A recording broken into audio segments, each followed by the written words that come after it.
All right, here's a pocket door repair. As you can see, the pocket door is sitting on the floor. First thing you want to check is to see if it's possible to raise the door. So let's look at the top here. We need to get to the tracks, and obviously you can't get to them with all this stuff here. So the first thing I do is choose the easiest side to work on, and this is not easy because I have all this cabinetry here. So I'm going to work on the other side. So I scored that with my razor knife and just pried it off carefully so I don't break anything. It was right in there like that. So again, I scored that and then just pried it off, took that off. And the last thing was this piece of frame. That piece of frame was in there like that, and the stop gets attached to it. And again, that was all just held in with nails, so now I pulled it off. Now you see we have access to the wheels on the door. So all these are a little bit different, but you see this one here has this locking nut on top. Okay, so you have to loosen that. So I'm going to loosen that, and then what we're going to do is tighten this one, and that should lift the door up and get it off the floor. Now, if you can't get to that with any kind of wrench, I suggest using needle nose pliers. That's usually what I do.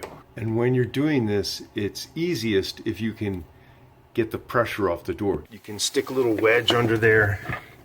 Here I've got my door lifting tool that I made. So I like to just stick that under there. There. And then I can just step on this thing, and that raises the door.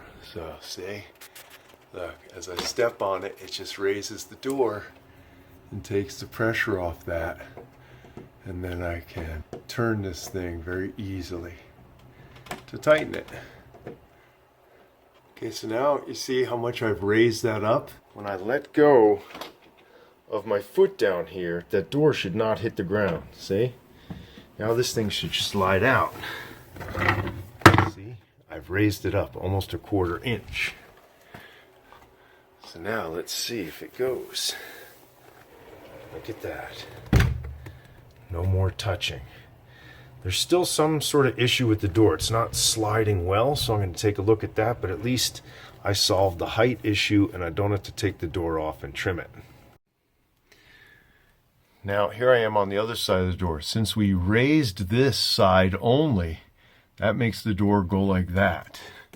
So now see, we have this big gap here and no gap down there. So we're going to do the same thing with this wheel, raise it up. So in order to do that, I just closed the door, and now I got my stand over here, and I can do the same thing. So I'm going to push down on this, and now I can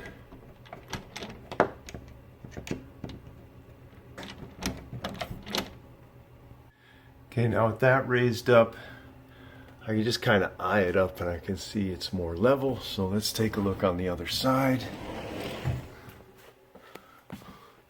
Give this a close. Now see, we got rid of that gap and it's much more even. That's perfect. The door feels better. So now we go back here. Just tighten down these lock nuts. Look at that. No more dragging. And there. Now recaulk that and it's ready for paint. And there it is. Now you got a working door again.